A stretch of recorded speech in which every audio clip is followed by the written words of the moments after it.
जो लोग किंचित मात्र दुख से दुखी होकर के और अपने शरीर को छोड़ने पर उतारू हो जाते हैं, मैं समझता हूँ उनसे बड़ा मूर्ख कोई दुनिया में नहीं हो सकता। क्योंकि सुख और दुख ये हमेशा नहीं रहते, ये आते जाते रहते हैं। और जीवन का दूसरा नाम संघर्ष ही है। संघर्ष और मुसीबत ये किस पर आते हैं?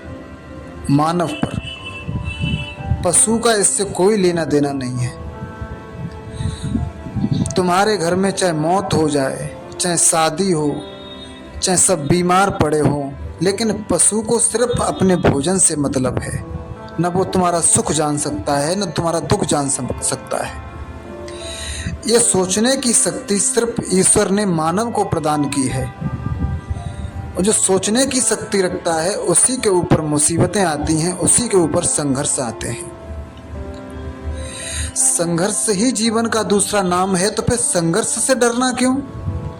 और थोड़े से संघर्ष को देख करके अपनी आत्महत्या कर लेना, एक किसी मुसीबत से बचने का कोई उपाय नहीं है।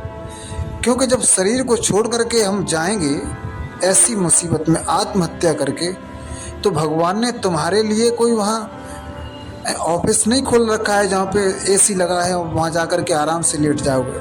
भगवान फिर किसी न किसी ऐसी योनि में आपको भेज देगा जहाँ पर आपको अपार दुख झेलने को मिलेंगे। इसलिए जब जब दुख हमारे ऊपर आता है तब तब हमें ईश्वर का नाम जप करना चाहिए और एकांत में बैठ करके जिस इष्ट देवता को हम मानते हैं उसका नाम जप करना चाहिए। तो वो संकट के जो बादल हैं वो धीरे धीरे धीरे धीरे निकल जाते हैं।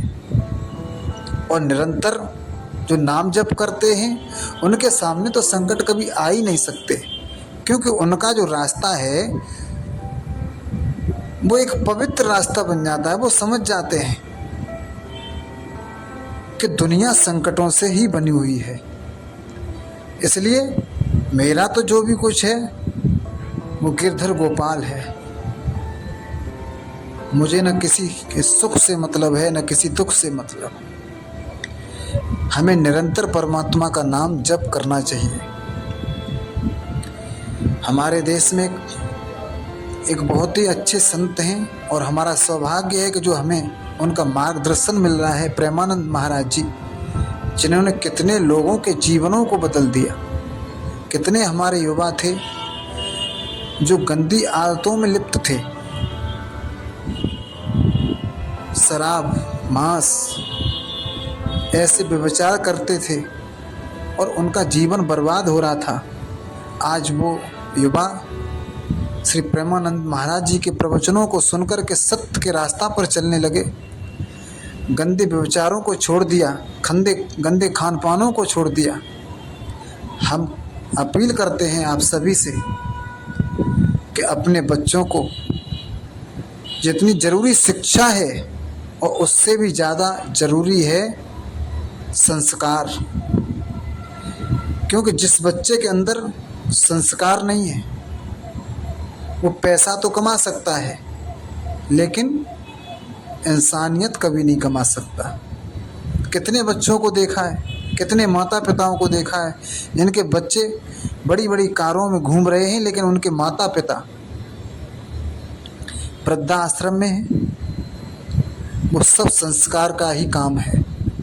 शिक्षा के साथ साथ संस्कार बहुत ज़रूरी है, क्योंकि हमारा देश ये धर्म प्रधान देश है।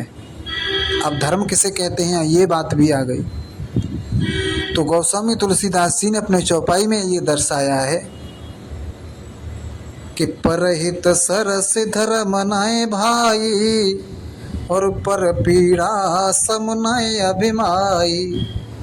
कुछ लोग तो ये कहते हैं कि हिंदू धर्म, मुस्लिम धर्म, सिख धर्म, ईसाई धर्म, लेकिन धर्म ये है कि हमारे द्वारा जो किया हुआ काम किसी की आत्मा को शांति दे, सुख दे, आनंद दे, तो वो धर्म है। फिर समझो, हमारे द्वारा कोई भी किया गया काम किसी के जीवन में खुशहाली ला सकता है, किसी के चेहरे पर मुस्कान ला सकता है, किसी की आत्मा को शांति दे सकता है, तो वो धर्म है।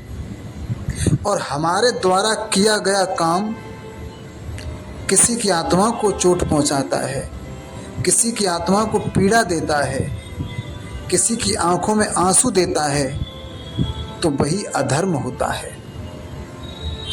पहला धर्म तो ये है कि हम अपने जीवन को, अपने लिए तो सब जीते हैं, जो लोग दूसरों के लिए जीवन जीते हैं वो लोग महान होते हैं। मैं उन्हें प्रणाम करता हूँ, उनके माता पिता को प्रणाम करता हूँ।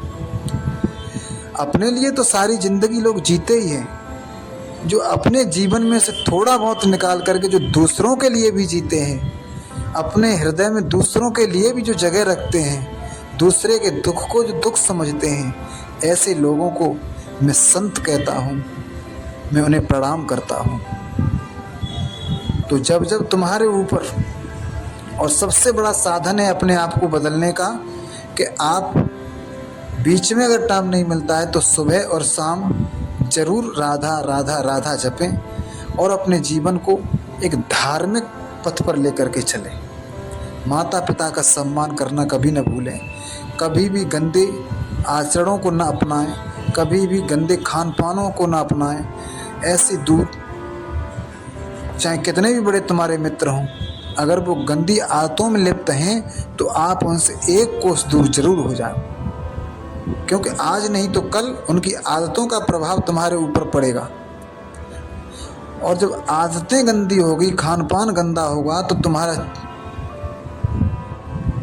चरित्र कभी सुरक्षित नहीं रह सकता। और जिसका चरित्र सुरक्षित नहीं है उसका ब्रह्मचर्य कभी सुरक्षित नहीं रह सकता। इसलिए जिसका ब्रह्मचर्य सुरक्षित है उसके जीवन में अपार आनंद है। इसलिए गंदी आदतों से, गंदी खान पान से और गंदी जो आजकल फ़ोनों में, मोबाइल में वीडियो देखते हैं, उनसे हमेशा दूर रहें। धार्मिक चीज़ सुने, राधे राधे जपें। बस यहीं तक आज मैं अपनी वाणी को विराम करूँगा। जय श्री राधे, जय श्री कृष्ण।